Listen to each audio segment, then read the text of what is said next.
Anak laki-laki saya pulang jam 3 pagi, gemetaran, aroma konyak yang tajam menguar dari tubuhnya, dan berkata, "Pak, saya rasa saya sudah jadi laki-laki." Sehari kemudian, istrinya duduk di hadapan saya di dapur, menatap lurus ke mata saya, dan berkata dengan tenang, "Pak, tolong selesaikan ini.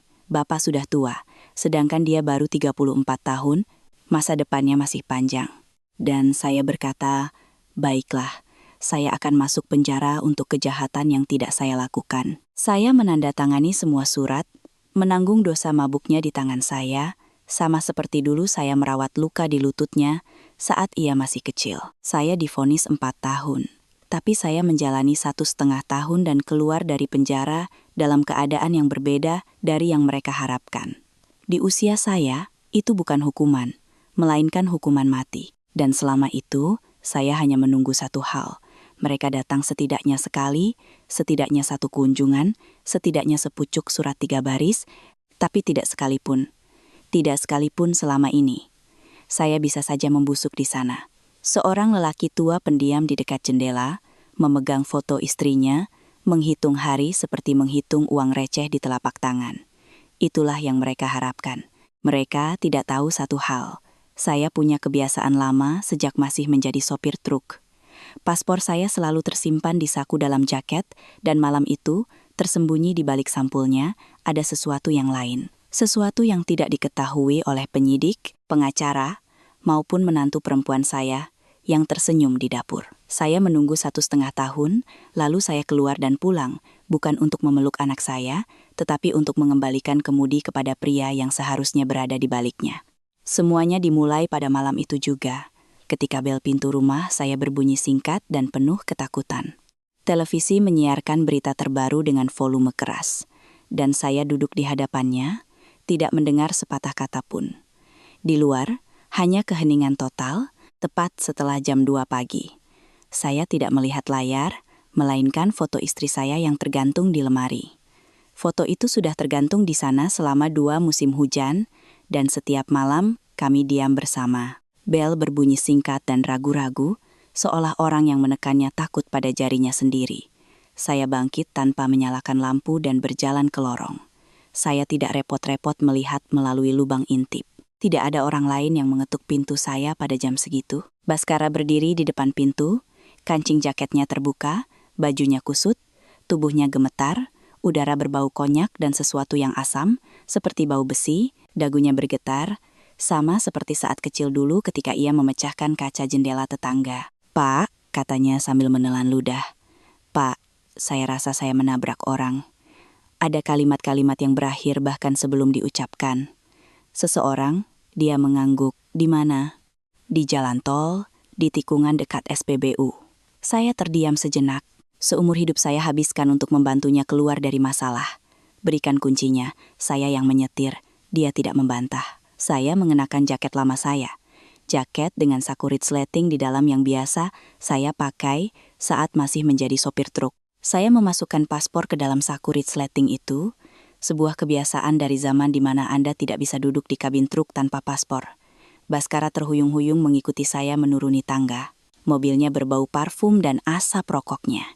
Saya duduk di kursi pengemudi, menyesuaikan kursi, memeriksa kaca spion. Semua karena kebiasaan. "Kamu sudah telepon Kirana?" tanya saya saat kami keluar dari halaman. "Sudah, dia sedang dalam perjalanan." Hanya dengan satu kalimat itu, saya mengerti segalanya tentang malam ini. Bukan tentang kecelakaannya, tetapi tentang bagaimana ini akan berakhir. Kami berbelok ke jalan lingkar. Lampu-lampu jalan cepat menghilang. Jalan raya menjadi pita hitam pekat. Di kejauhan, sebuah truk melaju dari arah berlawanan. 2 lampu merahnya perlahan menjauh ke arah kota. Ini adalah perasaan damai terakhir yang saya rasakan selama 1,5 tahun ke depan. Baskara diam, hanya sesekali terisak pelan, seperti anak kecil yang lelah menangis tapi tidak bisa berhenti. Saya tidak bertanya seberapa cepat ia mengemudi. Saya tidak bertanya apakah ia banyak minum, 3, mungkin 4 gelas. Saya mengangguk, mata saya tetap di jalan. 4 gelas konyak di usia 34 tahun. Dia seperti mayat di belakang kemudi, dan bukan hanya mayatnya sendiri, sudah terlambat untuk berdebat. Saya melihat kilatan cahaya sekitar 300 meter di depan. Lampu darurat mobilnya berkedip oranye dalam kegelapan, cahayanya menyapu aspal yang telanjang seperti kulit orang lain. Saya melambat, menepi, mematikan mesin, dan duduk diam sejenak, tangan di atas kemudi, seolah-olah momen itu sangat penting. Lalu saya mencabut kunci. Tetap di mobil. Dia tidak mendengar. Dia sudah membuka pintu dan berjalan menuju tubuh itu. Saya mengikutinya keluar. Malam itu lembab, berbau asap knalpot dan sesuatu yang lain yang membuat saya mual. Saya tahu bau itu, meskipun saya tidak pernah menyebut namanya. Pejalan kaki itu tergeletak sekitar 10 meter jauhnya, tepat di tepi garis jalan. Dia tidak lagi muda, mengenakan jaket gelap, wajahnya menempel di aspal. Baskara sudah berlutut di sampingnya, membungkuk, membisikkan kata-kata tak berarti, potongan-potongan kata yang hanya menunjukkan rasa takut. Saya memalingkan muka. Saya harus melihat mobilnya. Mobil itu berhenti miring. Lampu depannya pecah, bempernya penyok ke dalam. Pintu samping pengemudi terbuka lebar. Dia melompat keluar dan lupa menutupnya. Saya perlahan berjalan mengitari kap mesin, dan saat itulah, dari sudut mata saya melihat benda hitam kecil di aspal 2 langkah dari roda depan. Saya membungkuk. Itu adalah kamera dashboard. Kamera hitam biasa, terpasang dengan cangkir isap, dengan kabel yang putus. Pasti terlempar dari kaca depan karena benturan. Cangkir isapnya patah, dan casingnya terlempar ke arah roda. Sebuah kotak kecil, dengan lampu indikator redup yang masih menyala, tergeletak tersembunyi di belakangnya. Baskara tidak melihatnya. Dia berdiri membelakangi mobil, menghadap ke tubuh itu, dan dari posisinya, dia tidak bisa melihat apa-apa selain kengeriannya sendiri. Saya berdiri di atas perekam itu selama 2 detik, mengambilnya masih hangat, dan memasukkannya ke saku dalam jaket saya yang berit-sleting. Kotak itu jatuh tepat di dekat jantung saya.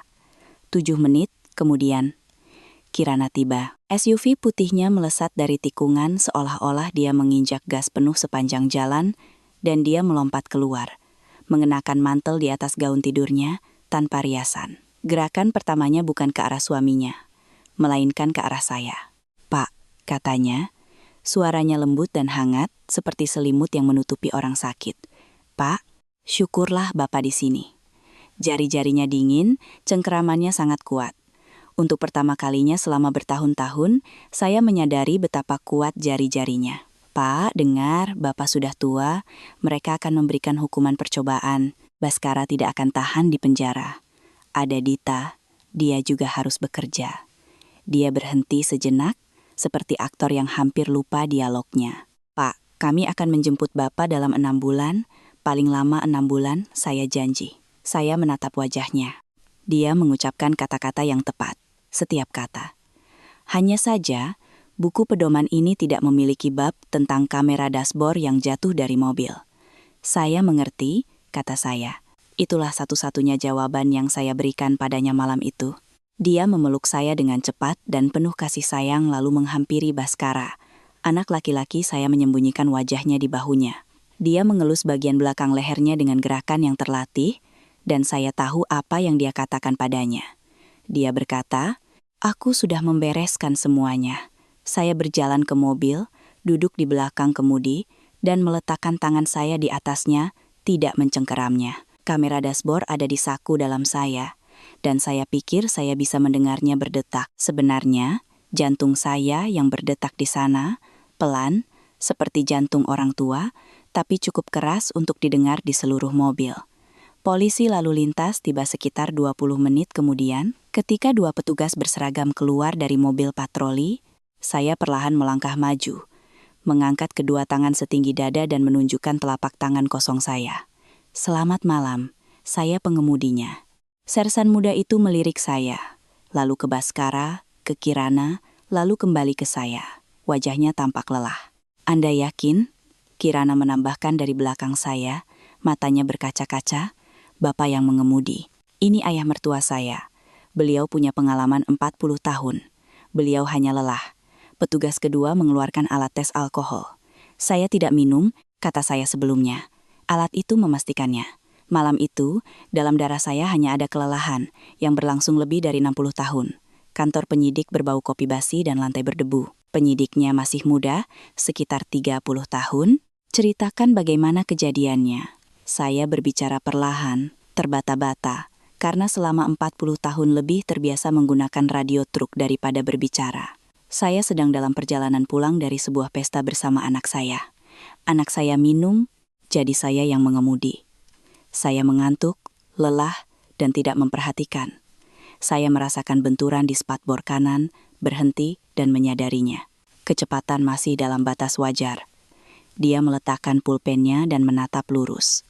Pak Wiryo, Anda mengerti ini adalah pasal kelalaian yang menyebabkan kematian, hukumannya penjara, bukan denda. Saya mengerti. Kirana duduk di lorong di balik sekat kaca. Saya melihatnya dari sudut mata. Setiap kali penyidik menatap saya, dia mengangguk sedikit, hampir tak terlihat. Bukan kepada saya, tetapi kepadanya melalui saya. Saya tidak menatap wajahnya.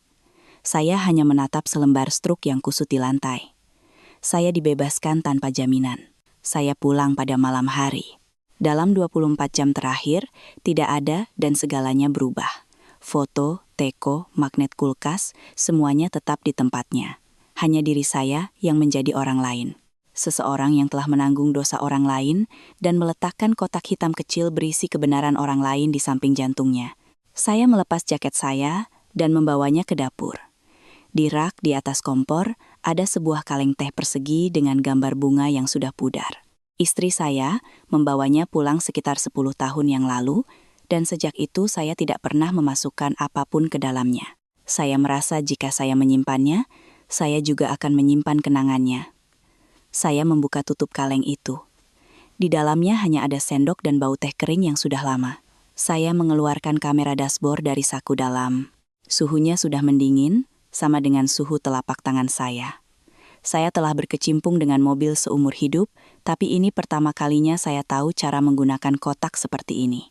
Dengan perasaan, ada slot di sampingnya, dan di dalam slot itu ada kartu memori kecil seukuran kuku kelingking. Saya memegangnya di telapak tangan, membaliknya, dan tidak menyentuh apapun lagi. Saya menatap kotak itu lama di bawah lampu dapur. Nanti saja saya pikirkan. Sekarang, yang terpenting adalah menyembunyikannya dan memastikan tidak ada yang tahu di mana letaknya. Perekam itu masuk ke dalam kaleng timah. Saya memegangnya di telapak tangan dan berniat mengeluarkan kartu memori terlebih dahulu, tetapi tangan saya meletakkannya begitu saja. Biarkan saja, nanti saya pikirkan cara mengatasinya. Tapi kapan nanti itu, saya sendiri tidak tahu. Saya meletakkannya di dasar, menutup tutupnya, dan menekannya dengan telapak tangan. Telapak tangan saya gemetar. Untuk pertama kalinya dalam hidup, saya melakukan sesuatu yang tidak akan pernah saya lakukan di depan istri saya. Dan dia menatap saya melalui foto itu. Sabar, kataku padanya, ini tidak akan lama. Saya masih percaya itu tidak akan lama. Malam berikutnya, saya membawa kaleng itu ke garasi. Di sana ada sebuah radio kaset Polytron tua, masih milik Sari, yang sudah dicabut stekernya selama bertahun-tahun. Saya meletakkan kaleng itu di sudut terjauh, di bawah rak paling bawah, menutupinya dengan busa styrofoam, dan mengunci pintu garasi 2 kali. Kepala saya terasa mau meledak.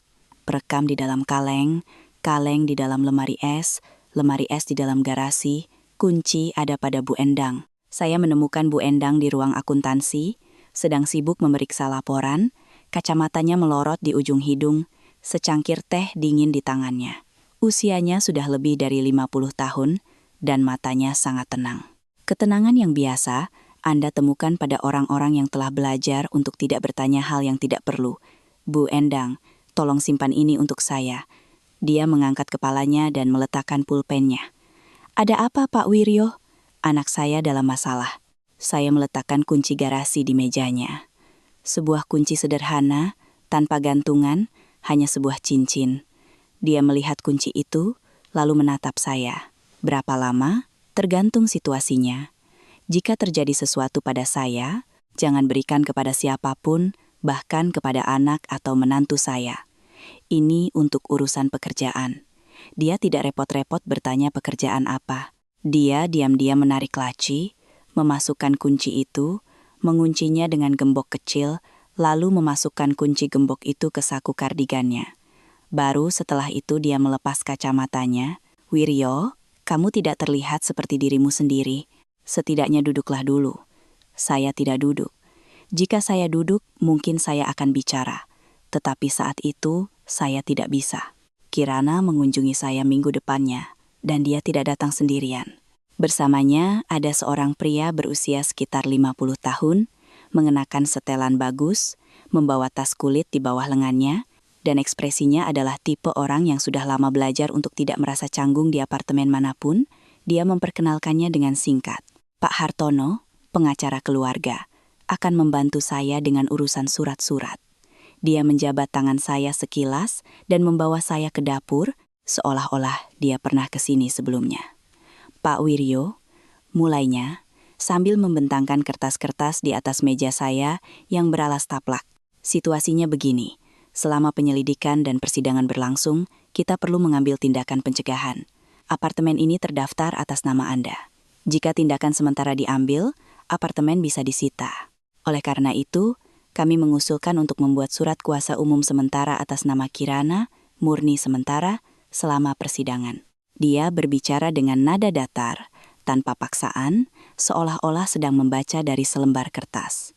Itu adalah nada yang digunakan penyiar radio saat membaca prakiraan cuaca sebelum peringatan badai. Kirana duduk di sebuah bangku, mengenakan blus berwarna terang, memegang gelas air yang saya tuangkan untuknya. Dia menatap saya melalui gelas itu, matanya hangat, sedikit basah. Tatapan yang sama seperti saat pertama kali dia datang menemui saya 8 tahun lalu. Pak, ini hanya formalitas. Nanti kita akan kembalikan semuanya seperti semula. Hanya sementara. Sementara. Saya mendengar kata itu, dan teringat bagaimana dia mengucapkannya malam itu. Paling lama 6 bulan. Dia punya kosakata yang singkat dan menenangkan, dan dia menggunakannya dengan ahli. Pengacara itu membentangkan 3 lembar kertas di depan saya. Saya melihatnya dari atas, tidak membacanya. Tidak ada gunanya membaca. Dan jika saya mengerti, saya hanya akan semakin marah. Saya tidak butuh kemarahan di sini. Pulpen. Dia mengulurkannya dalam diam. Berat, mahal, dengan pinggiran emas. Saya menandatangani di 3 tempat yang telah ditandai dengan pensil. Di lembar ketiga, saya mengangkat kepala dan bertemu pandang dengan pengacara itu. Matanya sangat terang, hampir transparan.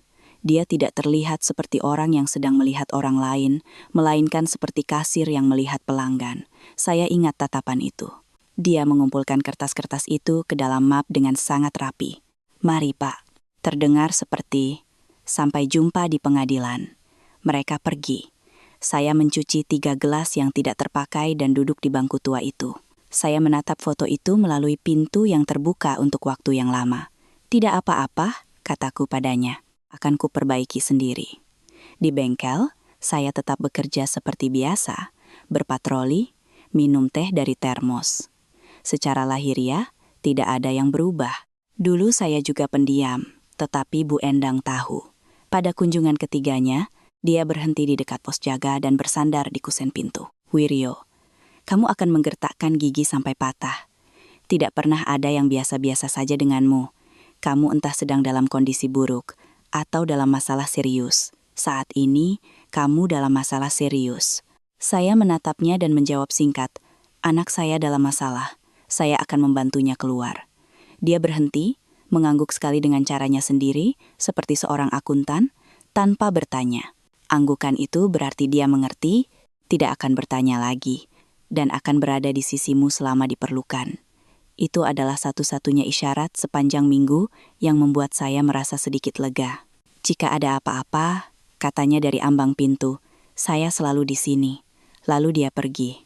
Di luar jendela pos jaga, hujan pertama mulai turun, gerimis, kering, hujan bulan November.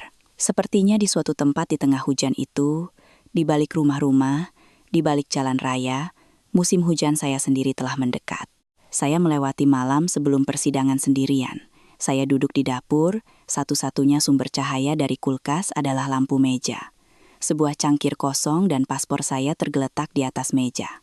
Sesekali saya mengambilnya, meraba sampulnya, memeriksa apakah kartunya masih ada, lalu meletakkannya kembali. Sekitar tengah malam, bel berbunyi pelan. Saya membuka pintu tanpa bertanya. Anak saya berdiri di sana sendirian, tanpa Kirana, mengenakan jaket yang sama yang ia kenakan malam itu, hanya saja dikancingkan sampai ke leher. Matanya merah, pipinya cekung, terlihat seperti orang yang sudah lama duduk di mobil tanpa berani keluar. "Pak, boleh saya masuk?" Saya diam-diam membiarkannya masuk ke lorong. Dia masuk ke dapur dan duduk di hadapan saya di bangku yang sama tempat pengacara duduk tempo hari dan tempat istrinya duduk seminggu sebelumnya. 3 orang yang berbeda di bangku yang sama. Biarkan saya yang mengaku. Saya menatapnya dan tidak mengatakan apa-apa. "Saya tidak tidur seminggu ini, saya tidak bisa menatap mata Dita." Dia bertanya, "Kakek datang untuk tahun baru? Biarkan besok saya ke pengadilan dan bilang saya yang menyetir. Saya mabuk, Bapak hanya mengantar. Ini bukan salah Bapak. Saya tidak akan bisa hidup jika Bapak..." Tangannya gemetar. Dia meraih cangkir saya, memegangnya erat, lalu meletakkannya kembali. Cangkir itu berdentang mengenai piring kecilnya. Untuk pertama kalinya dalam seminggu, saya benar-benar merasa kasihan padanya. Bukan sebagai anak yang selalu saya bela seumur hidup, tetapi sebagai anak laki-laki asing yang entah kenapa terdampar di dapur saya dan tidak tahu harus berbuat apa dengan tangannya. Saya membuka mulut untuk menjawab, dan tepat pada saat itu teleponnya bergetar di sakunya. 1 dering pendek, lalu 1 lagi. Dia melihat layar. Wajahnya menjadi pucat seperti kertas basah. Dia mengangkat telepon ke telinganya, setengah berbalik. Ya, di rumah Bapak. Tidak, baiklah sekarang juga." "Oke, sekarang." Dia menutup telepon, memasukkannya ke saku, menatap lantai, lalu perlahan berdiri. Semua tekad yang baru saja ia kumpulkan telah hilang. Seperti air yang tumpah dari gelas pecah, tanpa suara, dalam sekejap hilang. "Pak, saya pergi." Kirana menunggu. "Besok kita lakukan semua sesuai kesepakatan." Saya mengangguk. Dia mengenakan jaketnya, sibuk dengan resletingnya untuk waktu yang lama, lalu berbalik dari pintu. Matanya masih sama seperti saat berusia 7 tahun, menunggu saya mengatakan sesuatu tentang gelas yang pecah. Hanya saja, sekarang mereka sedang memunguti pecahannya dengan sapu. "Maaf, pergilah, sudah malam." Pintu tertutup pelan di belakangnya, tanpa suara ketukan. Saya berdiri di lorong, mendengarkan langkah kakinya yang berat dan terhuyung-huyung menuruni tangga, lalu kembali ke dapur.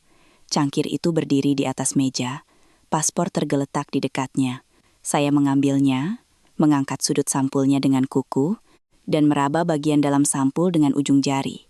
Kartunya ada di sana, kecil, rata, hangat dari tangan saya. Saya menutup paspor dan memasukkannya ke saku dalam jaket berisleting saya, saku yang sama tempat kartu itu sebelumnya. Saya menarik resletingnya, mematikan lampu dapur, masuk ke kamar, dan duduk di kursi menghadap foto itu. Masih ada 5 jam sebelum pagi.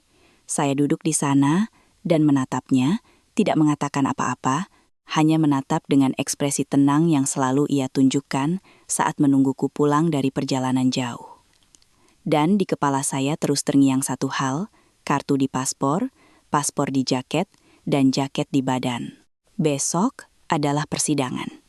Langit baru mulai terang. Ruang sidang berbau debu dan cat lama. Saya duduk di bangku kayu di belakang pagar, tangan di atas lutut dan mengamati panitera menyusun berkas. Di seberang lorong, saya bisa melihat punggung 2 orang. Baskara mengenakan dasi yang belum pernah saya lihat ia pakai sebelumnya. Kirana mengenakan gaun abu-abu formal, rambutnya disanggul rapi, keduanya menatap lantai. Selama itu, tidak ada yang melirik saya, ekspresi mereka tegang. Hartono duduk di hadapan mereka, memegang map tipis. Dia ditugaskan untuk membela saya. Itulah yang mereka katakan kepada saya di rumah sebulan yang lalu. Pak Hartono akan secara resmi menangani kasus Bapak agar tidak melibatkan orang lain, agar tidak melibatkan keluarga." Saya mengangguk dalam diam. Sekarang saya melihat wajahnya yang licin dan mengerti bahwa dia tidak akan mengatakan sepatah kata pun untuk membela saya di persidangan ini dan tidak akan menyuruh saya berdiri. Sidang dimulai. Saya berdiri. Di dalam, di mana orang lain mungkin gemetar, ruang sidang saya kosong, rata seperti meja. Saya terbiasa mengemudi di jalan seperti itu selama berjam-jam tanpa berkedip. Seorang wanita dengan suara lelah membacakan dakwaan. Dia berbicara tentang kecepatan, tentang jarak pengereman, tentang bagaimana saya Seorang pengemudi berpengalaman seharusnya mengantisipasinya tentang fakta bahwa korban sedang berjalan di pinggir jalan, tentang fakta bahwa ia memiliki 2 anak, dan tentang fakta bahwa ia berusia 44 tahun. Ketika dia menyebutkan angka itu, saya berkedip untuk pertama kalinya sepanjang pagi. 44 tahun, hampir 20 tahun lebih muda dari saya. Saya tidak melihat ke arah Baskara dan Kirana. Saya takut akan melihat sesuatu yang membuat saya tidak bisa diam. Dan diam hari itu adalah tugas saya. Saksi sedikit. Seorang inspektur polisi lalu lintas, 2 saksi mata, dan seorang ahli. Inspektur itu berbicara dengan lesu, seolah-olah dia sudah lama bosan dengan pekerjaannya. Dia mengatakan bahwa hanya ada 1 pengemudi di tempat kejadian, dan itu adalah saya, bahwa saya memegang kunci di tangan saya, dan bahwa saya langsung mengaku. Mereka bertanya apakah saya mengkonfirmasi hal itu. Saya berkata, saya konfirmasi. Suara saya serak, seolah-olah saya belum berbicara sejak pagi. Dan memang, saya belum berbicara sejak pagi. Ahli itu menunjukkan diagram di layar. Garis merah adalah mobil, titik hitam adalah pejalan kaki. Sudut benturan. Saya melihat gambar ini di kepala saya setiap malam, hanya saja tanpa garis berwarna. Ada suara tumpul dan berat di dalamnya, jenis suara yang tidak pernah ingin saya dengar seumur hidup. Saya mendengarnya ketika saya keluar dari mobil anak saya di pinggir jalan. Dia telah berlutut di samping tubuh itu. Hartono tidak bertanya satupun kepada ahli itu. Dia hanya merapikan mapnya dan duduk. Jaksa menuntut hukuman 5 tahun penjara. Seseorang di ruang sidang di belakang saya mendesah. Saya tidak berbalik. Saya melihat bagian belakang kepala Baskara. Dia menunduk. Saya merasa seolah-olah dia akan berdiri dan berkata, 1 kata, 2 kata, itu saya. Saya menunggu saat ini sepanjang pagi. Saya tahu bahwa jika itu terjadi, semuanya bisa dihentikan, dibalik, diputar ulang, tapi itu tidak terjadi. Hakim menanyakan kata-kata terakhir saya. Saya berdiri. Yang mulia, kata saya. Saya mengaku bersalah. Mohon pertimbangkan usia dan pengalaman saya. Saya duduk. Saya tidak bisa mengatakan apa-apa lagi. Kata-kata di kepala saya membeku seperti besi. Yang mulia hakim, anak saya yang mengemudi. Periksa kamera dashboardnya. Saya menelannya karena keluarga saya masih punya tempat tinggal, dan cucu perempuan saya masih tidur di ranjang bayinya. Dan karena saya pernah berjanji kepada istri saya saat kami masih muda, saya tidak akan pernah membiarkan siapapun menyakiti keluarga saya. Istri saya meninggal. Tidak ada janji lagi. Hakim pergi untuk bermusyawarah. Saya duduk di sana, menatap tangan saya. Tangan-tangan besar, dengan noda, gelap dari solar yang tidak pernah bisa hilang. Tangan-tangan inilah yang telah mengemudi selama 30 tahun. Tangan-tangan inilah yang malam itu memungut kotak plastik hitam dari aspal dan memasukkannya ke saku dalam jaket saya. Ada kartu. Saya berkata pada diri sendiri dalam hati, tidak bersuara. Ada kartu di dalam paspor. Kamera di dalam kaleng timah di dalam lemari es di dalam garasi. Kunci garasi ada pada Bu Endang. Saya mengulangi ini 3 kali, seperti doa. Itu adalah satu-satunya doa yang saya tahu. Hakim kembali. Demi keadilan berdasarkan ketuhanan yang Maha Esa, terdakwa dinyatakan bersalah dan dihukum 4 tahun penjara di lembaga pemasyarakatan. 4. Saya tidak mendengar kata itu sebagai batas waktu. Saya mendengarnya sebagai angka yang menekan dada saya dengan jari. 4, bukan 5. Jadi, Kirana benar, setidaknya secara matematis. Malam itu, di pinggir jalan, dia berkata kepada saya, Pak, katakanlah maksimal 3. Dan jika Bapak bersikap baik, Bapak akan keluar dalam setahun. Saya tidak mengerti apa yang dia hitung. Sekarang saya mengerti. Dia menghitung seolah-olah itu bukan hidupnya. Petugas pengawal mendekat dari samping. Seorang pemuda berseragam. Ada goresan di dagunya karena bercukur di pagi hari. Dia dengan lembut menyentuh siku saya, tidak menekan, seolah-olah membantu seorang lelaki tua bangkit dari bangku di halte bus.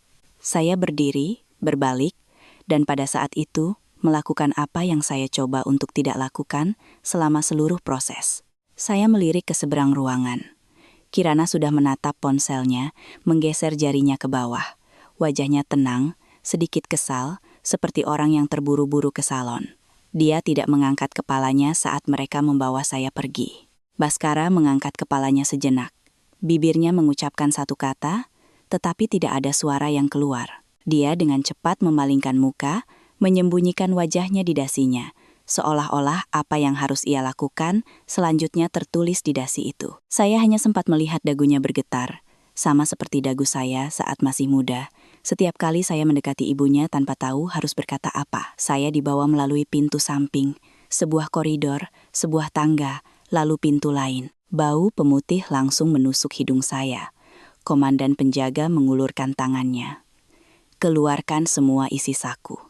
Saya mengeluarkan kunci apartemen, ikat pinggang, jam tangan, dan secari kertas yang, entah sejak kapan, saya genggam di tangan saya. Secari kertas, sobekan dari buku catatan. Seseorang di ruangan itu telah menulis angka 4 di atasnya dan memberikannya kepada saya saat mereka membawa saya pergi. Mungkin seorang jurnalis, mungkin seorang pengacara, saya tidak memperhatikan. Saya mengendurkan jari-jari saya dan kertas itu jatuh ke meja. Saya meliriknya sekali, sekilas, seolah-olah itu adalah sesuatu yang tidak boleh saya sentuh lagi, lalu memalingkan muka. Paspor, kata penjaga itu. Saya mengeluarkannya dari saku dalam jaket saya dan meletakkannya di atas. Sampul keras menghadap ke bawah, sampul lunak menghadap ke atas. Saya melakukannya dengan hati-hati, perlahan. Saya tahu apa yang ada di dalam sampul itu. Saya mengetahuinya lebih baik dari nama saya sendiri. Sebuah persegi kecil berwarna abu-abu di tempat yang dulu ada foto lama. Sebuah kartu micro SD. 32 GB dari malam itu yang tidak ingin saya ingat dan tidak berhak saya lupakan. Penjaga itu mengambil paspor saya dengan 2 jari. Melirik nama saya, lalu melemparkannya ke dalam tas barang pribadi tanpa membuka sampulnya. Mengapa dia harus membukanya? Mereka mengikat tas itu, menulis nomor di secari kertas, lalu memberikannya kepada saya untuk ditandatangani. Saya menandatanganinya. Mereka membawa saya ke rumah tahanan pada malam hari. Belakangan saya mengingatnya dalam bingkai-bingkai terpisah, seperti potongan-potongan film, penggeledahan, pancuran air dingin, cahaya redup di koridor. Ada 6 orang di sel, 5 di antaranya sudah berbaring. 1 orang duduk, menatap saya, tidak mengatakan apa-apa, lalu berbaring lagi. Di mata mereka, seorang lelaki tua tetaplah seorang lelaki tua. Mereka tidak ingin mencari masalah dengan orang tua pada malam pertama. Mereka memberi saya tempat tidur bawah di dekat dinding. Saya duduk, meletakkan tangan di antara kedua lutut dan menghela napas lega untuk pertama kalinya hari itu. Bukan perasaan lega, hanya udara yang saya tahan selama ini. Di atas dan di samping, ada suara dengkuran terus-menerus, dan seseorang mengigau dalam tidurnya. Sebuah lampu darurat biru berkedip di atas pintu. Saya menatap langit-langit dan diam-diam mengulangi kalimat yang sama. Saya mengulanginya seperti seorang sopir dalam konvoi mengulangi koordinat kamp agar tidak lupa. Kamera di dalam kaleng di dalam lemari es di dalam garasi. Kunci ada pada Bu Endang. Saya mengatakan ini pada diri saya sendiri. Dan banyak hal lain yang tidak berani saya katakan kepada siapapun, kartu di dalam paspor di ruang penyimpanan ada di sini, di dekat sini, di balik 3 pintu besi. Saya takut mengatakannya dengan lantang bahkan di dalam kepala saya, karena di rumah tahanan, sepertinya pikiran pun punya telinga. Saya tidak menangis, hanya ada langit-langit dan janji yang diam-diam saya buat pada diri sendiri dalam kegelapan. Saya akan selamat dari ini. Sampai ke pengadilan, saya selalu menyelesaikan semua urusan. Itu satu-satunya bakat saya. Menjelang pagi, saya tidur selama 1 jam. Saya bermimpi sedang mengemudi di jalan raya malam yang mulus, dan semua yang saya lihat di kaca spion hanyalah kegelapan. Dalam kegelapan itu, di suatu tempat yang sangat jauh, sebuah titik biru berkelip seperti api rokok. Saya melihatnya dan menyadari itu adalah lampu saya sendiri di rumah tahanan, melaju ke arah saya dari belakang, dan saya tidak akan bisa menghindarinya di mobil ini. Saya terbangun oleh seseorang yang bangkit ke toilet. Saya tidak bergerak, membuka mata ke langit-langit, menghitung sampai 10, dan menyadari saya masih hidup. 3 hari kemudian, kami dipindahkan. Mobil tahanan datang pagi-pagi sekali, sebelum fajar. Mereka membawa kami keluar satu persatu, menghitung, mencatat nama, dan menghitung lagi. Saya mengenakan jaket tebal berwarna abu-abu, bukan yang saya kenakan di pinggir jalan, tetapi jaket pemerintah. Jaket saya telah diambil. Jaket itu tidak lagi menghangatkan saya. Saya menghangatkan diri dengan satu pikiran. Sampul paspor saya akan ikut dengan saya. Kami duduk berdekatan di dalam mobil tahanan. Cahaya di dalamnya redup. Mobil kuning itu bergoyang di atas lubang-lubang. Di seberang, seorang pemuda dengan tato di lehernya menatap tajam melewati semua orang. Di sebelahnya, seorang pria seumuran saya bertemu pandang dengan saya dan mengangguk sedikit. Saya membalas anggukannya. Selama percakapan kami, saya melihat keluar jendela berjeruji, mencoba menebak arah. Kebiasaan sopir truk adalah selalu tahu di mana Anda berada. Di sebuah tikungan, saya menyadari kami sedang berbelok ke jalan raya menuju kota saya. Dalam 20 menit, kami akan melewati tempat parkir, kompleks apartemen, dan jendela dapur seorang wanita di lantai 3. Di ambang jendelanya ada vas dengan bunga kering. Saya berpikir, jika saya memiliki kesempatan untuk melihat bunga-bunga itu lagi, maka saya telah berhasil. Lalu jalan raya lurus, rata, dan saya menutup mata. Selama beberapa menit, saya seperti berada di belakang kemudi hidup saya. Jalanan rata, suara mesin stabil, lampu depan terus menyala. Keheningan yang panjang, keheningan paling sejati yang bisa dialami seorang pria dewasa. Dalam keheningan itu, saya berkata pada diri sendiri sesuatu yang singkat tanpa kata. Seperti, "Ayo Wiryo, kamu masih punya pekerjaan yang harus dilakukan." Hari-hari pertama di lapas berlalu dalam kabut. Tidak ada yang mengganggu saya. Usia bekerja dua arah. Yang muda tidak menindas saya, yang tua menatap saya dengan senyum setengah. Saya bekerja di bagian produksi. Mereka mengelas pagar jaring untuk rumah-rumah peristirahatan. Saya melemparkan sisa-sisa logam ke gerobak, mendorongnya di sepanjang rel, lalu kembali. Tidak ada yang sulit bagi tangan yang terbiasa mengemudi selama 30 tahun, hanya lebih lambat dan lebih lancar. Saya menunggu minggu pertama. Saya menunggu seperti orang menunggu bus di halte sampai menit terakhir. Saya menunggu seseorang datang. Saya tahu siapa yang akan datang. Anak saya, menantu saya, siapapun. Kunjungan pertama diizinkan setelah 2 minggu. Teman satu sel, saya menjelaskan ini kepada saya segera. Saya mengingat 2 minggu itu di kepala saya, seperti seorang pengemudi menjaga bensin terakhir di tangki. Pada hari ke-14, saya bercukur dengan hati-hati di pagi hari, menggunakan pisau cukur dari paket yang mereka berikan sesuai jadwal. Bukan karena saya sudah menduganya, tetapi hanya untuk berjaga-jaga. Saya menghabiskan sepanjang hari mendengarkan panggilan. Nama setiap orang dipanggil, terdistorsi melalui pengeras suara, nama Wiryo tidak ada. Pada hari ke-16, saya bercukur lagi. Namanya masih tidak ada. Pada hari ke-21, saya tidak bercukur. Dan saya tidak lagi repot-repot berpikir ke arah itu. Saya menghapus keheningan itu dari pikiran saya dan melanjutkan dengan satu pikiran. Jika tidak ada yang datang, maka saya hanya butuh satu orang. Dan saya tahu siapa orang itu. Ibu Endang. Tinggal di perumahan yang sama. Naik bus 5 jam untuk sampai ke tempat saya. Saya mengerti kesulitannya, dan itulah mengapa saya tidak tersinggung ketika dia tidak datang pada minggu kedua. 1,5 bulan kemudian, saya menerima surat pertama. Bukan darinya, tetapi dari Kirana.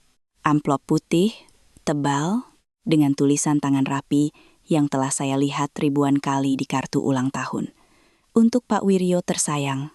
Dengan lekukan dan tanda baca yang rapi, saya mengenali tulisan tangan itu dan, bahkan sebelum melihat alamat pengirim, saya tahu tidak akan ada satu kata pun maaf di dalamnya. Saya menunggu sampai malam, duduk di ranjang saya, meletakkan amplop di lutut dan membukanya dengan kuku jempol. 1 lembar kertas, 4 paragraf. Saya membacanya seolah-olah sedang membaca tagihan. "Pak, kami harap Bapak baik-baik saja. Kami berusaha sebaik mungkin dalam situasi sulit ini. Dita sudah mulai kelas 1. Gurunya baik. Dia sudah bisa membaca per suku kata. Salam untuk semua. Kami merindukan Bapak." Itu paragraf pertama. Tidak ada satu kata pun di dalamnya yang bisa menggoyahkan saya. Seolah-olah seseorang menulis surat kepada tetangga saat liburan. "Pak, kami telah membuat keputusan yang sulit. Baskara sulit tinggal di apartemen kami." Semuanya di sini mengingatkannya pada malam itu. Dia benar-benar tenggelam dalam alkohol. Dan apartemen satu kamar Bapak tenang dan dekat dengan sekolah Dita.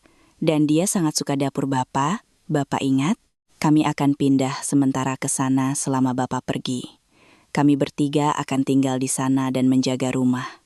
Surat kuasa yang Bapak terima dari Pak Hartono memungkinkan kami melakukan semuanya. Jangan khawatir tentang apartemen. Itu di tangan yang baik. Saya membaca paragraf kedua-dua kali. Pertama sebagai teks biasa, kemudian sebagai laporan interogasi. Saya mencari kata kunci. Saya menemukannya. Sementara, dia menulis sementara, sama seperti saat di dapur ketika dia menyerahkan surat kuasa itu. Kata sementara, dalam kosakatanya hanya memiliki satu arti, selama kami membutuhkanmu. Baskara sangat terpukul sejak malam itu. Dia menyalahkan dirinya sendiri. Dia minum lagi. Bapak tahu dia sensitif. Dia mungkin lebih mengkhawatirkan Bapak daripada dirinya sendiri. Saya tidak membaca paragraf ketiga. Itu ditulis untuk membuat saya lemah. Dan saya merasakannya seperti seorang pengemudi berpengalaman merasakan kopling selip. Saya tidak lemah. Saya bahkan tidak terkejut. Saya hanya berpikir satu hal. Baskara sensitif. Jadi, anggap saja saya bodoh. Itu berarti mereka bisa lebih menekan saya. Dita pernah bertanya di mana kakek. Saya katakan padanya kakek pergi bekerja jauh dalam perjalanan dinas yang panjang, membantu orang di kota lain. Dia berkata, ayo kita gambar mobil untuknya. Saya sertakan gambarnya, peluk dan cium. Di dalam amplop ada selembar kertas lain. Selembar kertas buku tulis dengan gambar anak-anak. Sebuah mobil merah, roda bulat. Di atas mobil ada matahari kuning besar. Di tepi kertas, dengan huruf kapital yang canggung, tertulis K, tanpa tanda tangan, tanpa tanggal, hanya K. Saya menatap kertas itu lama. Sesuatu di dalam diri saya berputar, seperti kunci yang dimasukkan ke dalam gembok. Kirana sengaja memasukkannya. Saya mengerti ini dengan kering, seperti cara orang memahami selip di jalan. Dan pada saat yang sama, saya mengerti hal lain. Lingkaran dan matahari itu nyata. Cucu perempuan saya yang berusia 7 tahun benar-benar mengambil pensil dan berteriak kepada ibunya, aku menggambar kakek. Kirana tahu cara menggunakan ini. Saya meletakkan surat itu kembali, menekan tepi amplop dengan jari. Saya meletakkan kertas itu di bawah bantal, amplop di laci meja samping tempat tidur. Saya tidak menjawab malam itu, tidak seminggu kemudian, atau kapanpun. Setiap jawaban adalah percakapan. Dan percakapan dengan Kirana seperti melambat dalam kabut. Anda pikir Anda diam, tetapi sebenarnya Anda sedang diseret. Saya berbaring, memejamkan mata, dan untuk pertama kalinya sejak ditahan, saya membiarkan diri saya memikirkan istri saya. Saya punya fotonya dalam bingkai kayu yang tergantung di dinding dapur. Dia belum berusia 30 tahun. Dia tersenyum, menyipitkan mata di bawah sinar matahari. Saya biasa berbicara dengan foto itu dengan suara keras ketika saya tinggal sendirian. Saya menceritakan tentang penangkapan, tentang Baskara, tentang kunjungan pertama cucu kami. Sekarang foto itu sendirian di apartemen tempat Kirana, baru saja menulis kami pindah. Saya membayangkan Kirana masuk ke kamar, melihat foto itu dan berkata kepada Baskara, kita harus menurunkannya, simpan saja di lemari. Saya membayangkan adegan itu dengan jelas seolah-olah saya sendiri ada di sana. Dan saya diam-diam berkata, Sari, dalam kegelapan barak, hanya dengan bibir, tanpa suara, agar tetangga tidak mendengar. Sari, tunggu sebentar, aku tidak akan membiarkanmu diturunkan. Tunggu. Saya tidak tahu berapa lama sebentar itu. Saya tidak tahu berapa banyak lagi yang ada di depan. Saya hanya tahu satu hal, sesederhana kunci pas, bahwa pria yang pernah mengendarai truk melewati badai salju ke gudang, setidaknya sekali dalam hidupnya juga telah melewati badai saljunya sendiri. Ibu Endang datang pada musim hujan kedua. Saya duduk di ruang kunjungan di balik kaca, dan hal pertama yang saya lihat adalah kerudung polkadotnya. Kerudung yang ia kenakan saat bekerja ketika istri saya masih hidup. Dia memegang gagang telepon dengan kedua tangan, seolah takut menjatuhkannya. Wiryo, kamu kurus sekali. Suara di ujung telepon mengecil, seolah datang dari sumur. Saya mengangguk. Hari itu saya tidak banyak bicara, saya menyimpan kata-kata yang perlu. Saya bawakan rendang dan kue kering. Kami berbicara tentang hal-hal sepele, tentang armada, tentang satpam baru yang suka tertidur, tentang cucunya yang baru masuk kelas 1, tentang cuaca di kota kami. Hujan di sana sudah reda, tetapi di dataran rendah ini masih ada. Saya mendengarkan dan mengingat setiap detail kecil. Di balik kaca ada rumah saya, dan setiap kata yang diucapkannya seperti air yang meresap ke tanah kering. Wiryo, dia tiba-tiba terdiam. Wajahnya berubah. Saya langsung mengenalinya. Begitulah wajah seseorang berubah ketika mereka mendapat kabar buruk dan telah berniat memberitahukannya selama setengah jam. Katakan, garasi sudah dijual. Saya tidak langsung mengerti, ada kaca dan tabung di antara kami, dan sepertinya dia ingin mengatakan sesuatu yang lain. Garasi yang mana? Garasi di kompleks. Di belakang rumah, saya diam. Dia menjualnya dengan surat yang kamu tanda tangani musim gugur lalu, surat sementara itu. Kaca di depan saya menjadi sangat bersih. Saya melihat setiap goresan di atasnya, setiap noda dari telapak tangan orang lain. Saya melihat Bu Endang sangat dekat, dan pada saat yang sama, dia berada di suatu tempat yang sangat jauh dalam kehidupan lain, di mana saya masih memiliki garasi. Dan di garasi itu ada sebuah radio Polytron tua. Lemari esnya? Kataku. Di mana lemari esnya? Dia mencengkeram telepon lebih erat. Mereka membawanya ke tempat pembuangan sampah. Mereka membeli garasi itu musim dingin lalu untuk dibongkar. Sekarang mereka sedang mengecor beton di sana untuk tempat cuci mobil. Saya baru tahu seminggu yang lalu dari Pak Ujang. Dia sedang lewat. Seharusnya saya memberitahumu lebih awal. Tapi saya mendengarkan kata-katanya dan tidak mengerti apa-apa. Sesuatu di dalam diri saya runtuh. Tidak dengan keras, tetapi seperti tanah liat kering yang runtuh ke dalam jurang, diam-diam dan sepenuhnya. Sebuah kaleng teh dengan tutup timah. Di dalam kaleng itu ada sebuah kotak hitam kecil, kotak yang saya pungut dari trotoar malam itu. Semuanya sekarang berada di suatu tempat di antara lemari es berkarat dan papan-papan busuk, dikelilingi oleh hujan dan gagak. Bukti satu-satunya saya, tindakan satu-satunya saya. Wiryo, kamu dengar aku? Aku dengar. Saya menatapnya dan tidak bisa melepaskan telepon. Sepertinya jika sekarang saya mengatakan sepatah kata pun, saya akan berteriak. Saya tidak pernah melakukannya seumur hidup. Kunjungan selesai. Saya menutup telepon sebelum dia sempat menjawab. Saya berdiri dan penjaga membawa saya kembali. Saya berjalan lurus seperti penggaris dan saya tidak lagi merasakan kaki saya atau lantai di bawahnya. Di barak, saya berbaring di ranjang menghadap dinding dan berbaring di sana, tidak berkedip, seolah-olah baru saja melalui pertempuran. Malam itu, saya mulai mengingat malam itu lagi. Bukan kecelakaannya, tapi setelahnya, ketika saya pulang dari kantor polisi, duduk di dapur, dan meletakkan semua yang saya miliki di atas taplak di depan saya, sebuah jaket dengan saku dalam, sebuah kaleng teh, sebuah kamera dashboard, dan paspor saya. Entah kenapa, saat itu saya mengeluarkannya. Saya tidak tahu kenapa. Mungkin saya ingin memeriksa apakah masih ada, dan tiba-tiba saya merasa tercekat. Saya yakin saya telah memasukkan kartu itu ke dalam kaleng. Atau mungkin saya mengeluarkannya dan lupa. Saya mencoba mengingat tangan saya. Saya memegang perekam di telapak tangan. Sebuah kartu dimasukkan miring ke samping. Di dalam slot ada kartu hitam kecil seukuran kuku kelingking saya. Saya ingat melihatnya. Dan kemudian semuanya menjadi lebih rumit.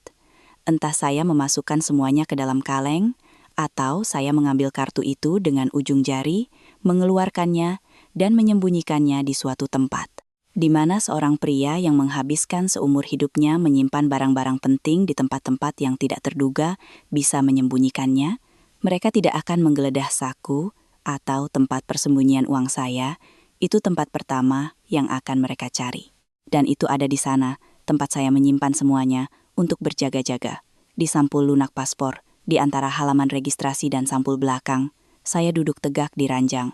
Jantung saya berdebar kencang di dada. Paspor saya tidak ada di garasi, tidak di dalam lemari es, tidak di tempat pembuangan sampah saat ini. Paspor saya ada di sini, di kamp ini, di ruang penyimpanan, di antara barang-barang pribadi saya, di dalam kantong plastik bertuliskan nama saya di labelnya. Saya menyerahkannya saat mereka membawa saya ke sini. Paspor itu telah bersama saya selama ini, Jaraknya 100 meter dari ranjang saya. Ia menungguku. Saya berbaring telentang, menatap kegelapan. Dan untuk pertama kalinya dalam setahun, dada saya terasa panas. Bukan karena marah, tetapi karena sesuatu yang lain. Kebenaran bahwa, ternyata, saya belum kalah.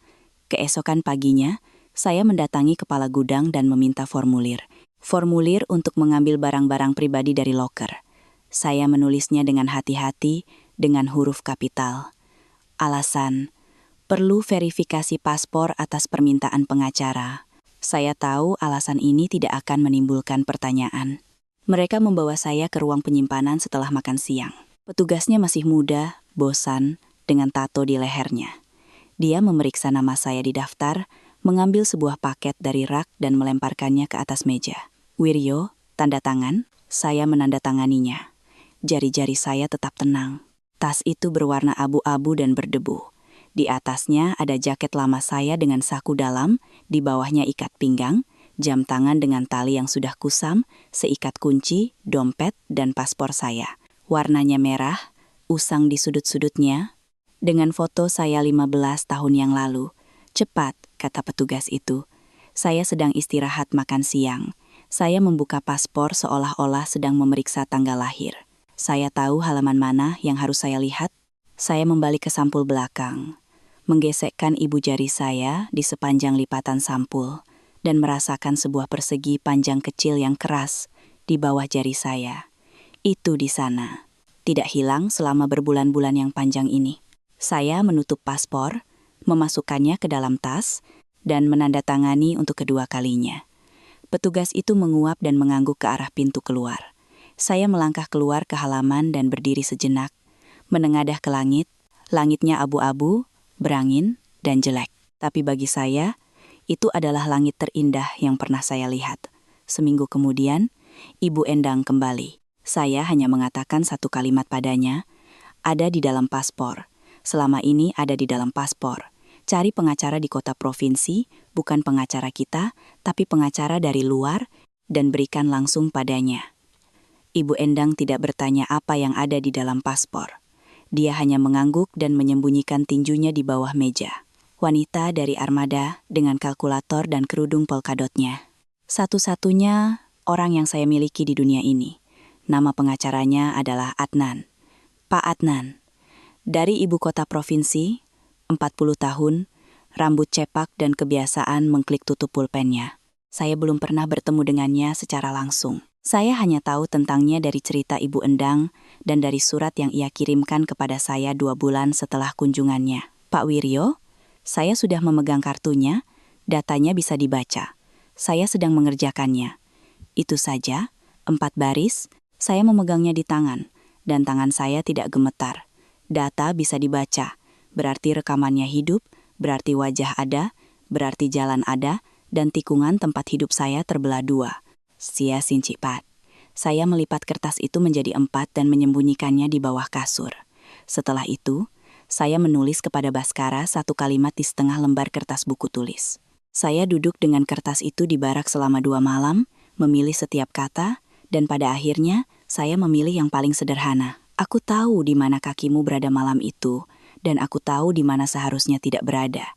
Selebihnya terserah padamu. Tanpa tanda tangan, tanpa sapaan ayah, tanpa salam. Saya melipat kertas itu menjadi 4, memasukkannya ke dalam amplop dan memberikannya kepada Ibu Endang, bukan melalui pos, tetapi secara langsung, agar surat itu pasti sampai di mejanya, bukan di meja istrinya. Dan kemudian dia datang, saya tidak mengharapkannya. Selama ini, tidak ada kunjungan, tidak ada paket, tidak ada kabar. Lalu tiba-tiba, saat absen, mereka berkata kepada saya, ada yang menjengukmu, Wiryo. Siapa? Menantumu. Saya masuk ke ruang kunjungan dan tidak merasakan apa-apa di hati saya, tidak marah, tidak takut, tidak penasaran. Kosong dan sunyi, seperti bengkel setelah jam kerja. Dia duduk di balik kaca dengan mantel tipis dan gaya rambut baru. Rambutnya lebih pendek, rahangnya lebih tajam, lipstiknya berwarna gelap. Tidak ada satu kerutan pun di wajahnya. Baru 1,5 tahun. Saya duduk di hadapannya dan mengangkat telepon. Pak, saya diam. Pak, Bapak dengar saya? Aku dengar. Saya tidak bisa datang lebih cepat.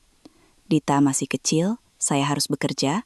Baskara benar-benar hancur, dia minum-minum. Saya yang harus menanggung semuanya. Saya melihat bibirnya. Bibir itu bergerak pelan, lembut, seperti bibir pembawa acara TV lokal. Saya mengenali bibir itu. Saya ingat janji-janji yang mereka berikan kepada saya di bawah lampu jalan di malam hari. "Pa, Bapak sudah tua, Bapak akan mendapat hukuman percobaan." Saya ingat itu dengan baik. "Saya kesini untuk urusan bisnis." Katakan. Tanda tangani surat hibah rumah untuk Dita. Surat kuasanya akan segera berakhir. Saya ingin apartemen ini tetap menjadi miliknya. Bukan milik Bapak, bukan milik saya, tapi milik Dita. Pikirkan cucu Bapak, ini masa depannya, pendidikannya. Pengacara sudah menyiapkan semuanya, tinggal tanda tangan, dan sebagai imbalannya, kami akan urus pembebasan bersyarat Bapak lebih cepat. Dia berbicara dengan hangat, dan saya mendengarkannya. Dan saya hanya ingin bertanya satu hal, bagaimana seseorang bisa menatap mata orang lain dan mengatakan hal seperti itu tanpa berkedip. Tapi saya tidak bertanya, saya tidak lagi tertarik. Kirana. "Ya Pak, aku punya satu pertanyaan. Tentu saja, kamu juga menjual lemari es biru langitku? Atau hanya garasinya?" Wajahnya berkedut sepersekian detik. Saya melihatnya. Sepersekian detik adalah waktu yang sangat lama. Jika Anda melihatnya secara langsung, "Pa, lemari es apa?" Saya tidak mengerti. Kunjungan selesai. Saya menutup telepon. Saya berdiri. Saya tidak terburu-buru. Saya berbalik ke arah pintu, dan penjaga berjalan ke arah saya. "Pak," suaranya terdengar di telepon di belakang saya. "Pak, tunggu, saya tidak..." "Pengawal," kataku tanpa berbalik. Mereka membawa saya pergi. Saya berjalan, dan untuk pertama kalinya dalam 4 tahun, saya merasakan punggung saya lurus. Bukan karena bangga, tetapi karena akhirnya saya mengerti satu hal sederhana. Mereka bisa membawa saya pergi, tetapi mereka tidak bisa mengambil dari tempat sampah sesuatu yang sudah tidak ada lagi. Pak Adnan bekerja cepat dan diam-diam. Dia meninjau rekaman dari kamera keamanan di SPBU, 800 meter dari tikungan itu. Kamera merekam pintu masuk, pintu keluar, dan sebagian jalan raya. Dalam rekaman malam itu, 15 menit sebelum polisi lalu lintas dipanggil, mobil anak saya melewati SPBU. Seorang pemuda berjaket hoodie sedang mengemudi. Saya, seorang lelaki tua, berambut putih, mengenakan jaket tua. Kemudian Pak Adnan melanjutkan. Saya sendiri yang menyarankannya, melalui Ibu Endang. Saya menulis julukan lama saya, yang biasa digunakan saat saya mengemudi jarak jauh. Dan siapapun yang mengemudi dari kompleks menuju kota setelah tengah malam itu, dan melihat mobil di pinggir jalan bisa saja mengatakan sesuatu. Berita menyebar di radio dalam sehari. Dalam 2 hari, menyebar ke seluruh wilayah. Dalam seminggu, sudah diketahui dari Jakarta hingga Surabaya. Para sopir adalah persaudaraan terakhir yang masih memiliki aturannya sendiri. Jika salah satu dari mereka berkata, mereka memenjarakan orang tua itu menggantikan anaknya, pasti akan ada yang merespons. Dan mereka merespons. Pak Ujang sendiri yang menelepon Pak Adnan 8 hari kemudian. Seorang sopir truk jarak jauh berusia 50-an sedang mengemudi tanpa muatan meninggalkan wilayah itu malam itu. Dia melihat sebuah mobil di pinggir jalan, sebuah mayat, dan yang terpenting, seorang pemuda berhudi berdiri di samping mobil merokok dengan tangan gemetar. Dia tidak melihat orang tua. Orang tua itu belum ada di sana. Ibu Endang menceritakan ini secara singkat kepada saya setelah pertemuan ketiga kami. Ujang menandatangani kesaksiannya. Saya mengangguk. Kemudian Ibu Endang berkata pelan melalui kaca, tidak menatap wajah saya. "Dia menangis di kantor Pak Adnan," katanya. Saat itu saya melihatnya di pinggir jalan, dan keesokan paginya saya dengar mereka menangkap orang tua itu dan saya diam saja. Saya memikul beban ini di hati saya selama 1,5 tahun. Saya tidak menjawab. Jadi bukan hanya saya yang memikul beban itu. Pak Adnan mengunjungi Hartono tanpa pemberitahuan. Dia hanya masuk ke kantornya yang mengkilap. Pak Adnan meletakkan 2 map di meja mahal Hartono, satu tipis dan satu tebal. Yang tipis berisi cetakan dari kamera SPBU. 4 foto close-up. Wajah anak saya terlihat jelas. Yang tebal berisi kesaksian Pak Ujang, laporan polisi, surat keterangan dari Bareskrim tentang dimulainya kembali penyelidikan awal. Pernyataan tertulis saya yang menyatakan bahwa kesaksian diberikan di bawah tekanan keluarga dan salinan surat kuasa sementara dengan catatan penjualan garasi. Pak Hartono, kata Pak Adnan. Saya datang untuk menawarkan jalan keluar yang baik. Hartono, menurut Pak Adnan, duduk tegak. Dia adalah pengacara keluarga Kirana. Dia menandatangani surat kuasa sementara itu. Dia adalah pengacara pembela saya di pengadilan pertama dan tidak mengajukan mosi apapun. Dia tahu segalanya sejak awal. Maksud Anda baik? Tanya Hartono. Hari ini, sekarang juga, Anda menulis surat pengunduran diri dari perwakilan dan Anda tidak ikut campur dalam persidangan baru. Dan saya tidak mengirim salinan kedua map ini ke ketua dewan pengacara Anda atau ketiga kasus besar Anda saat ini. Hartono menatap mejanya untuk waktu yang lama. Dia menandatangani tanpa sepatah kata pun, dengan gaya seperti seseorang yang menandatangani kontrak dan mendorong dokumen itu kembali ke seberang meja. Pak Adnan mengumpulkan map dan berhenti di pintu saat pergi. Satu hal lagi, keluarga Wiryo bukanlah keluarga yang pantas dipertaruhkan. Hartono tidak menjawab. Saya berpikir tentang anak saya. Surat saya sudah ada di mejanya. Dia akan membacanya di malam hari, ketika Kirana tertidur di atas asbak, di atas gelas konyak, di kursi kosong saya, dan dia tidak akan bisa tidur nyenyak seperti sebelumnya. Saya tidak balas dendam. Saya hanya membukakan pintu untuknya, pintu yang sempit, yang terakhir. Apakah dia akan memasukinya atau tidak? Itu bukan lagi urusan saya. Anak saya terbangun sekitar jam 3. Istrinya masih tidur, membelakangi dinding. Dia bangkit dan pergi ke dapur hanya dengan kaos kaki. Di dinding dekat pintu tergantung foto ibunya. Dia berdiri di hadapannya sekitar 10 menit. Surat saya ada di saku jubahnya. Hanya satu kalimat. Di dapur, dia mengeluarkan ponselnya, melihat foto ibunya, melihat ponsel, lalu foto lagi. Maaf Bu, katanya dengan suara sangat pelan. Dan dia menekan nomor Pak Adnan.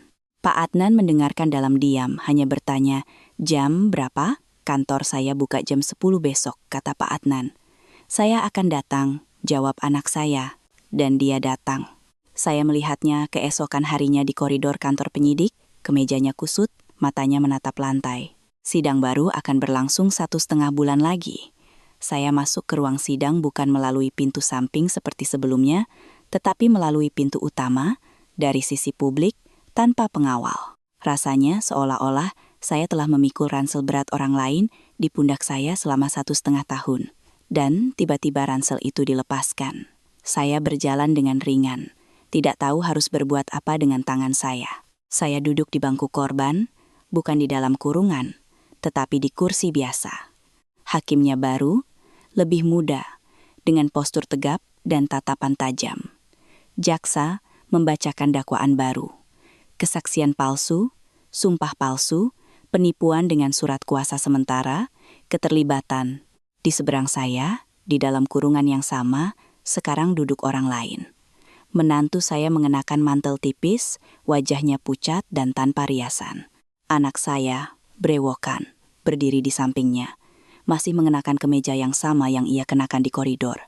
Mereka tidak saling memandang. Pengacara menantu saya baru. Hartono tidak masuk ruang sidang. Para saksi dipanggil satu persatu. Pak Ujang berbicara 2 kalimat, lalu pergi. Pak Adnan menunjukkan cetakan dari SPBU. Ibu Endang bersaksi tentang garasi dan lemari es. Suaranya kering.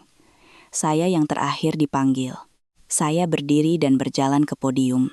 Hakim menatap saya dari balik kacamatanya. Apakah ada yang ingin Anda tambahkan, Pak Wiryo? Saya berhenti, berpikir, lalu mengucapkan kata-kata yang telah ada di kepala saya selama 6 bulan terakhir. Saya sudah tua. Saya tidak bisa menjanjikan apa-apa lagi. Ruang sidang menjadi sangat sunyi. Putusan dibacakan perlahan. Saya tidak mendengar setengahnya, hanya nama dan angka. Saya dinyatakan sepenuhnya tidak bersalah dengan hak untuk rehabilitasi. Menantu saya dihukum 3 tahun penjara. Sumpah palsu, penipuan. Pengadilan mempertimbangkan keberadaan seorang anak, tetapi tidak menganggapnya sebagai alasan untuk mengurangi hukuman. Cucu perempuan saya ditinggal bersama Ibu Kirana. Anak saya mendapat hukuman percobaan 2 tahun. Pengakuan dan fasilitasi aktif dari pengungkapan. Saya menatapnya dan tidak tahu harus merasakan apa. Sampai sekarang saya tidak tahu. Ketika kalimat terakhir dibacakan, menantu saya menatap saya untuk pertama kalinya selama seluruh persidangan. Bibirnya bergetar. Dia tidak mengatakan apa-apa lagi. Saya keluar melalui pintu utama. Pak Adnan diam-diam berjalan di samping saya. Gugatan perdata diselesaikan. Surat kuasa dinyatakan tidak sah sejak awal. Penjualan dibatalkan dan apartemen dikembalikan kepada saya. Saya menerima kunci baru dari notaris. Saya memasukkan kunci ke dalam lubang kunci pada malam hari kedua musim semi setelah meninggalkan tempat itu dengan diborgol. Pintu terbuka dengan lembut. Di dalam, aroma saya yang akrab masih ada. Bau sabun cuci, bau kain yang sedikit apek dari jaket di lemari, bau teh kering. Seseorang telah membersihkannya, sangat feminin. Saya punya firasat siapa itu. Ibu Endang. Saya masuk ke dapur tanpa melepas jaket. Pertama, saya ke dinding. Foto istri saya masih tergantung di sana. Saya berdiri di sana, tidak mengatakan apa-apa, mengusap bingkai dengan lembut. Tidak ada debu.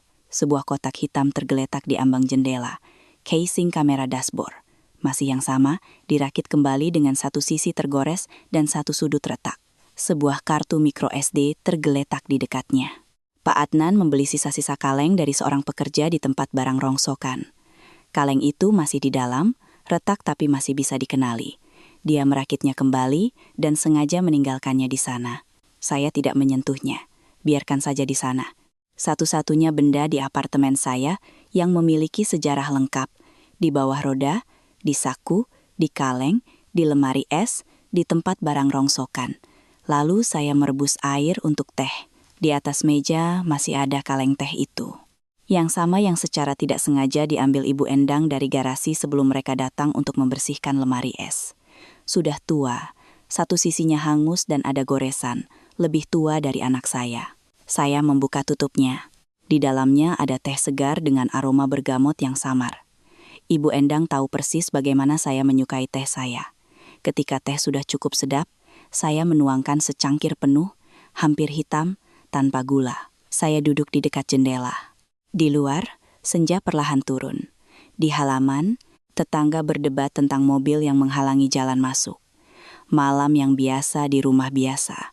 Dan untuk pertama kalinya, saya merasa seperti pemilik, bukan orang luar. Saya berhasil menyesap 2 tegukan. Bel berbunyi. Saya meletakkan cangkir di atas meja dengan sangat perlahan agar tidak tumpah. Saya berjalan ke pintu, melihat melalui lubang intip, dan tidak mengenalinya. Seorang wanita berusia sekitar 40 tahun berdiri di balik pintu, pendek, mengenakan mantel gelap dengan selendang di bahunya, rambut tidak dicat dan beruban dini di pelipis. Di sebelahnya ada seorang gadis remaja mengenakan jaket seragam sekolah, ransel di punggungnya, dengan ekspresi tenang yang biasa ditemukan pada anak-anak yang telah belajar untuk tetap tenang terlalu dini. Saya tidak mengenal orang-orang ini, tetapi begitu saya melihat selendang itu, saya mengenali mereka. Saya membuka pintu. "Selamat sore," kata wanita itu. Suaranya datar, tanpa ragu, tetapi sedikit tercekat di akhir kalimat. "Anda Pak Wiryo?" "Ya," kataku. Saya Ratih," katanya. "Saya janda dari pria di jalan tol itu." Saya diam-diam mundur dari pintu. "Silakan masuk." Dia melangkah melewati ambang pintu. Gadis itu mengikuti, menunduk menatap kakinya. Di lorong, Ratih perlahan melepas mantelnya. Gadis itu tetap mengenakan jaketnya, hanya membuka kancingnya. "Ke dapur," kataku. "Saya punya teh." Mereka lewat. Saya mengambil 2 cangkir lagi.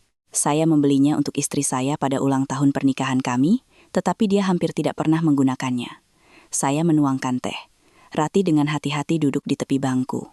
Gadis itu tetap berdiri di sampingnya, tangan di bahunya.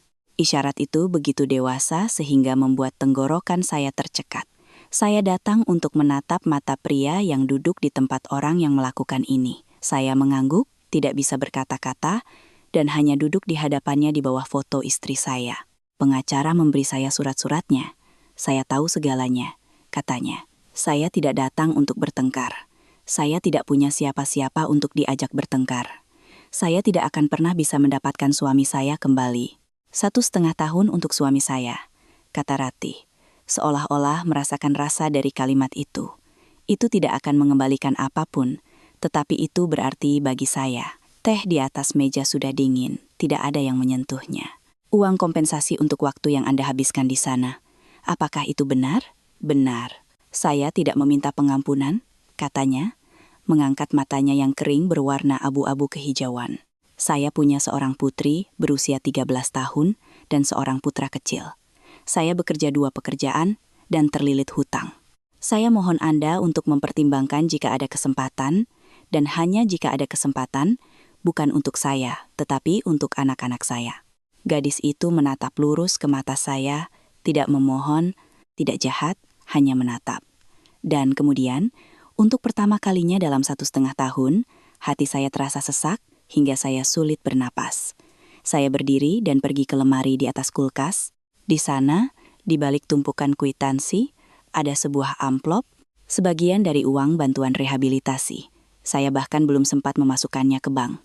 Saat saya mendapatkan amplop itu, saya sudah memutuskan. Setengah, saya kembali ke meja dan meletakkan 2 tumpukan uang diikat dengan karet gelang di depan Ratih. Ini setengahnya. Saat ini tidak ada lagi. Sisanya akan ditransfer melalui bank. Nanti saya juga akan memberikan setengahnya. Beri saya alamat Anda, saya akan kirim. Ratih melihat uang itu, lalu menatap saya. Untuk pertama kalinya selama percakapan, sudut bibirnya sedikit terangkat. Saya tidak datang untuk ini. Saya tahu. Saya tidak memberikannya untuk Anda. Saya mengangguk pada gadis itu, tetapi untuk mereka. Dia menyeka matanya dengan tangannya. Dengan cepat, tegas, gadis itu mengambil kedua bungkusan itu dan memasukkannya ke dalam dompetnya yang sudah usang. Dia menangis dalam diam. Saya tidak melihatnya di wajahnya, tetapi dari cara dia menggigit bibir bawahnya. Terima kasih, kata Ratih. Minum teh? Itu adalah satu-satunya pertanyaan yang tepat di dunia saat itu. Ya, dan kami bertiga minum teh dalam diam. Teh kental, pahit dengan aroma bergamot, tidak ada yang mengatakan apa-apa. Kami hanya duduk di meja yang sama. Janda pria yang membuat saya di penjara dan putrinya yang sekarang tumbuh tanpa ayah.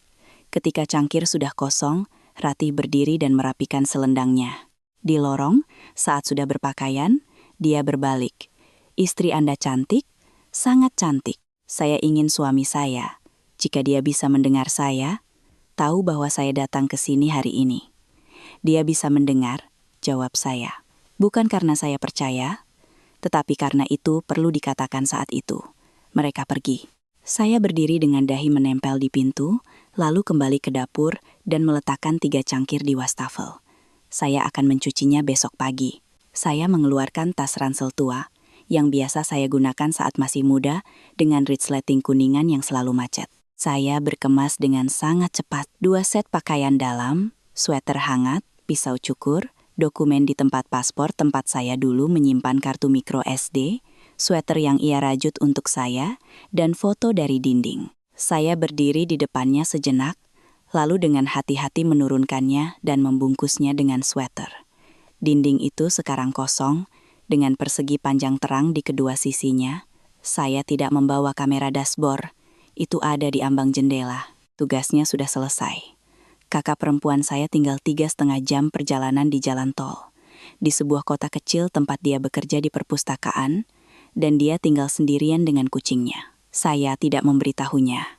Saya hanya ingin muncul dan berkata, ini aku. Saya berganti pakaian di lorong, menyandang tas di bahu, berjalan sekali mengelilingi apartemen, mematikan lampu di dapur dan ruang tamu. Saya meninggalkan lampu redup di atas pintu masuk di lorong. Biarkan menyala. Saya memutar kunci di lubang kunci, tetapi tidak mencabutnya. Saya membiarkannya di dalam, di lubang kunci. Kakak perempuan saya akan datang dalam seminggu, dia punya kunci cadangan. Biarkan kunci apartemen ada di dalam untuknya, bukan untuk anak saya. Saya tidak meninggalkan apapun untuk anak saya. Dia sudah lama mengambil semua yang dia butuhkan dari saya, dan dia sendiri tahu itu. Pintu berderit pelan. Dalam perjalanan ke terminal bus, saya memikirkan satu hal. Ada 2 malam dalam hidup saya ketika saya mengemudi untuk urusan orang lain. Pertama kali, saya mengemudi untuk menyelamatkan seseorang. Kedua kali, untuk menyelamatkan diri saya sendiri. Itulah satu-satunya hal yang saya pelajari dalam 1,5 tahun di antara 2 malam yang menentukan itu. Saya berjalan ke terminal bus dan naik bus.